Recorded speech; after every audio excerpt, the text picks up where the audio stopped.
سب سے اچھی چیز ہے.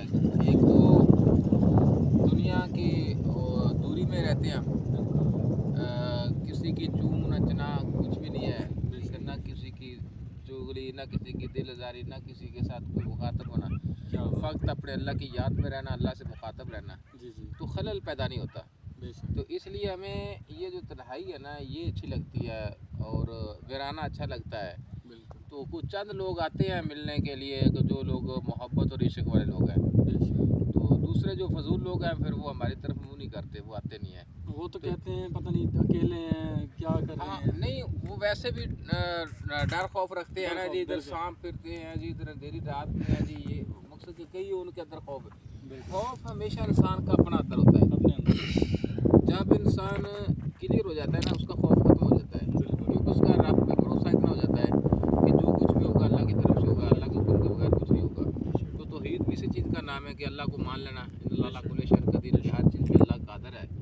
تو اس لیے پھر وہ انسان نا ڈر خوف سے آزاد ہو جاتا ہے. تو ڈر خوف جو ہے نا وہ اپنے پاپوں کا ہے. بے شک یہ تو چیز ہے. تو جب انسان کے اندر پاپ ہوتے ہیں نا تو ڈر ہوتا ہے، اگر پاپ نہیں ہوں گے تو ڈر نہیں ہوگا. یعنی کہ انسان کے اعمال اچھے ہوں گے تو خوف نہیں ہوگا. خوف نہیں ہوگا. تو اس لیے یہ جب دنیا کی سب دوری کر لیتا ہے، کیونکہ دنیا گمراہی ہے نا. بے شک. دیکھو یہ نہیں کہ ہم اس کی نفی کرتے ہیں دنیا کی، دنیا میں ہم بھی رہتے ہیں. نبی کریم صلی اللہ علیہ وسلم نے زندگی دنیا میں گزاری ہے، تو تبع رسول درویش بھی دنیا میں رہتا ہے. دنیا کی دوری کا مقصد کیا ہے کہ دنیا کی خواہشات، دنیاوی خواہشات کو دور کرنا. تو جب انسان خواہشاتیں چھوڑ دیتا ہے نا، رہتا دنیا میں وہ بنگلے کی مانند رہتا ہے. جیسے کہ بنگلے کا اور پانی کا ایک رشتہ ہے، کتنی دیر کے لیے؟ جب تک اس کو شکار نہیں ملتا. بنگلہ اوپر اٹھتا رہتا ہے، جو ہی اس کو شکار ملتا ہے تو پانی سے دور ہو جاتا ہے. مقصد اتنی دیر تک اس کا رشتہ، جتنی دیر تک اس کو شکار نہیں ملتا. اسی طرح درویش فقیر بھی ایسے ہی دنیا میں رہتا ہے کہ صرف وہ اپنے جینے کے لیے، اپنے کچھ مقصد کے لیے، اپنے مقصد کے لیے جو اس کا. اچھا پھر درویش کے بھی مختلف قسم کے مقصد کے، جیسے کہہ لو کہ بھی ہر کی اپنی ایک منزل ہے. کوئی درویش وہ ہے کہ وہ صرف ذات کی فقیری کرتے ہیں کہ اللہ کی ذات میں غم رہتے ہیں، ٹھیک ہے، وہ دنیا کے ساتھ مخاطب نہیں ہوتے. تو کچھ لوگ ایسے ہیں کہ جو تبع رسول کو لے کے چلتے ہیں کہ وہ تبلیغ بھی کرتے ہیں، کچھ چند لوگوں کو ملتے بھی ہیں جو محبت والے لوگ ہیں، تو ان سے صلاح بھی کرتے ہیں، ٹھیک ہے. تو وہ پھر نا ان لوگوں کو ملتے ہیں جو لوگ محبت والے ہوتے ہیں، ٹھیک ہے. تو جو رہنمائی لینے والے ہوتے ہیں، جن کے اندر ایک عشق ہوتا ہے، محبت ہوتی ہے کہ یہاں فلاں جگہ پہ ایک درویش بیٹھا ہے، چلو وہاں جائیں گے کچھ حاصل ہوگا یا کچھ باتیں ملیں گی، تو وہ پھر محبت والے لوگ آ جاتے ہیں. تو ان سے ہم بھی محبت کرتے ہیں.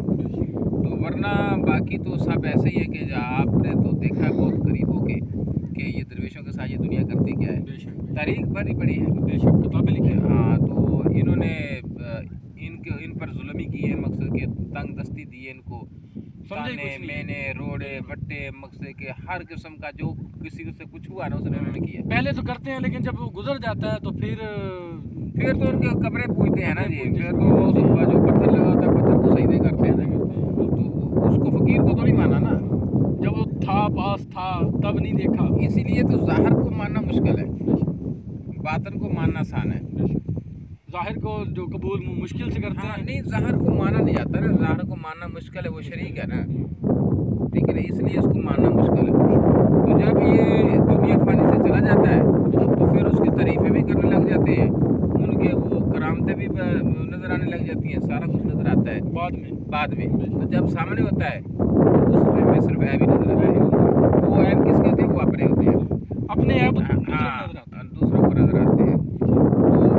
تو اگر آپ کو کسی کے عیب پہ نظر نہ پڑے، اس کے اچھائی پہ نظر پڑے، تو میرا تو خیال ہے کہ آپ کو نفع حاصل ہو سکتا ہے.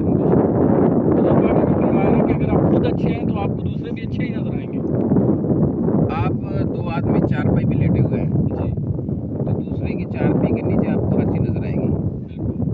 اپنی چارپائی کے بالکل گردن کو مروڑ کے نیچے دیکھیں گے تو پھر نظر آئے گا، اس لیے کہ اپنی چارپائی کے نیچے کوئی دیکھتا دوسرے کی چارپائی اپنے اندر اسی طرح اپنے اندر جھانک کے کوئی جاتی بات کہ میرے اندر کیا ہے، دوسروں کے ایپ نظر آتے ہیں. تو وہی لوگ سارے میں ہیں. اس لیے کہ کوشش کریں کہ کسی کی